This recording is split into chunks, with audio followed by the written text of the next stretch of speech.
사람은 어느 정도 촉이라는 게 있다. 이전에는 무시하고 이성적으로 판단해서 결정을 내리려 했지만 반복적으로 일어날 때 감정이 변화가 생기는 경우에는 나중에서야 그게 징조였다는 것을 알아차리게 되었고, 그래서 지금은 그런 느낌이 오면 행동을 중단하고 휩쓸리듯이 결정하지 않으려고 한다.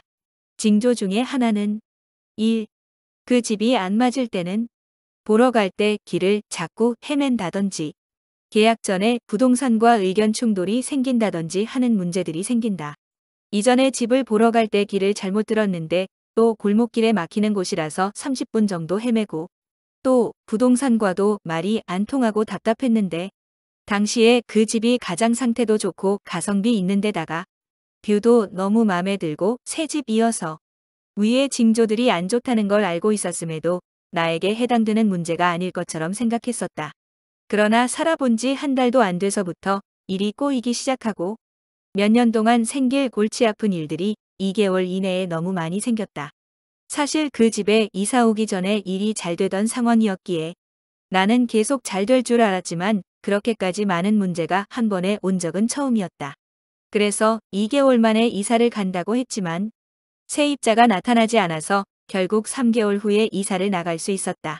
그 사이에도 새로운 집을 구하는 과정에서 여러 가지 사건들이 있었고 결국 나가는 날에도 안 좋은 일을 겪고 말았다. 이전에 빌라에 살 때가 있었는데 그때도 계약날에 손해가 좀 크게 나는 일이 있었다. 계약날에 거래하는 손님과 만날 약속이 있었던 터라 마음이 급해진 터에 실수를 하게 되었다. 그 문제로 몇 달을 골치 아팠고 그 집에서도 이래저래 사건들이 터져서 오래 살려고 들어갔지만 결국 3년도 못 살고 나왔다. 그날 만난 고객과도 그 이후 관계가 끊어졌다. 한 번에 두 가지 문제가 터진 셈이다. 빌라에 살면 생기는 문제들에 대해서는 다음에 따로 얘기하려고 한다. 두 번째 징조는 자꾸 물건이 쓰러뜨려서 내용물을 쏟는다거나 컵이나 유리 등을 깨거나 한다. 이런 징조가 나오고 다니던 직장에서 도저히 못 버티고 나왔다. 그 직장을 나오고 나서 사실 생계는 막막했고 당시 수익을 나누던 같이 일하던 사람도 얼마 안 가서 사정이 생겨서 같이 일할 수 없게 되었다. 나는 몇 달 버틸 수 있는 자금 여유가 생겼기 때문에 일을 본격적으로 할 수 있었다. 그러나 몇 달 후부터는 그래도 어느 정도 생계를 걱정하지 않을 만큼 기반이 다져졌다. 꼭 안 좋은 징조가 어려움을 불러오긴 했지만 이건 안 좋은 징조라고만 볼 수도 없다.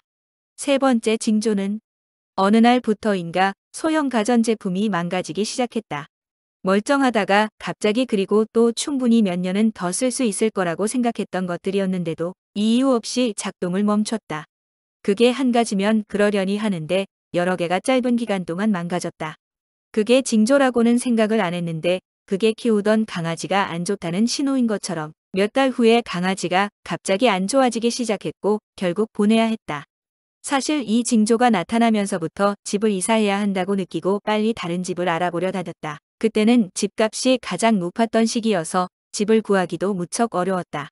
강아지가 안 좋아지고 난 후라서 이사를 포기하고 간병을 할 생각을 했다. 그나마 집에서 일하기 시작한 지 얼마 안 된 후라서 간병을 할 수 있으니 얼마나 다행인가 싶었다. 집에서 냄새가 심하게 나서 누군가에게 집을 보여줄 수도 없었다.